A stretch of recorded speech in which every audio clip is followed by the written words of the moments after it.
ఈ problem solving అనేది చాలా మందిలో చాలా ఎక్కువుంటది. ఇన్‌ఫాక్ట్ నాకు గూడా రీసెంట్ టైమ్‌లో కొంచెం తగ్గుతూ వస్తుంది గానీ, అంతకుముందు అంటే గొడవ అంటే పెట్టుకోవడానికే అంటే మన ఇరిటేషన్ మన అంటే వేరే దగ్గర కోపం ఒక దగ్గర తీయడం. అంటే ఇప్పుడు ఆహ్, బైక్ మీద ఎళ్తున్నప్పుడు ఎవరన్నా చిన్న తప్పు జరిగినా అలాంటిది అంటే కాలితో వేదాన్ని గొడ్డలాగా తెచ్చుకొని అంటారు చూసినావా? అలాంటిది చాలా జరుగుతున్నాయి ఈ రీసెంట్ టైమ్‌లో.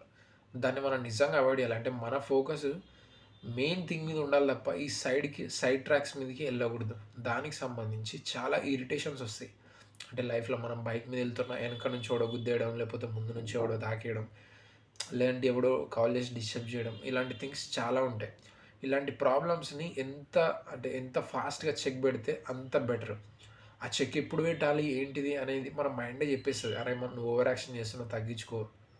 లేదు మైండ్ వినకుండా వేరే వాడు చూస్తున్నాడు, వాడేమనుకుంటాడు, వీడేమనుకుంటాడు అనుకోని, మనం ఇగో ఇష్యూకెళ్ళేసి దాన్ని ఇంకా పెద్దగా చేసుకుంటూ ఎళ్తాం. ఆ పెద్దది కాస్త పోలీస్ స్టేషన్ వరకెళ్తది. పోలీస్ స్టేషన్ నుంచి కేసులు తిరగడం. అసలు మన మెయిన్ గోల్ ఏదైతే ఉందో అది పక్కన వెళ్ళిపోవడం అలాంటిది జరుగుతది. ఇన్‌ఫాక్ట్ నాకు గూడా ఒక సిట్యుయేషన్‌లో అట్లా జరిగింది.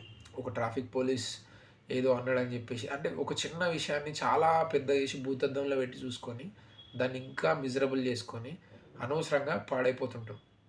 అలా జేయకుండా మన మైండ్ జెప్పేస్తది ఆటోమేటిక్‌గా. ఓకే. ఇది జరిగింది అని జెప్పేసి కొంచెం మన మైండ్ వాయిస్‌ని గనక మనం వింటే, అది ప్రాబ్లమ్ ఎట్లా సాల్వ్ చేయాలని అదే జెప్తది. లేదు ఇగోకెళ్ళిపోయి ఇంకా సర్వనాశనం అంటే ఆ ఉన్న చిన్న హ్యాపీనెస్‌ని గూడా వదిలేసుకొని అంటే ఇప్పుడు ఫర్ ఎగ్జాంపుల్ మనమే మిస్టేక్ జేస్తాం. మనం మిస్టేక్ జేయమా? అంటే ఎదుటోడొచ్చి గుద్దేశిండు. ఓకే.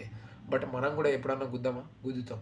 సో, దాన్ని ఎట్లా చూడాలంటే తాకినప్పుడు వాడు ఒకవేళ చాలా డ్యామేజ్ చేసినప్పుడు పక్కన పిలుచుకొని ఇట్లా చేయొద్దు తప్పు అని చెప్పడం.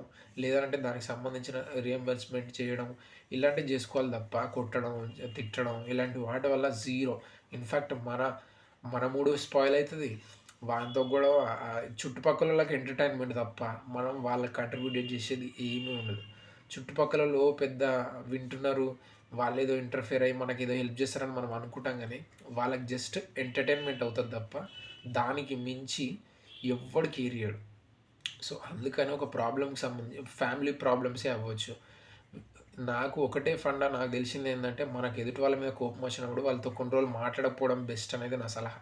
ఆ మాట్లాడకపోయినప్పుడు ఏమైతదంటే, ఎవరి ఈగోస్ అనేటివి కామ్ డౌన్ అయిపోతది. తప్పు చేసిన వాళ్ళు వాళ్ళే రియలైజ్ అయిపోయి మాట్లాడడం స్టార్ట్ చేస్తారు.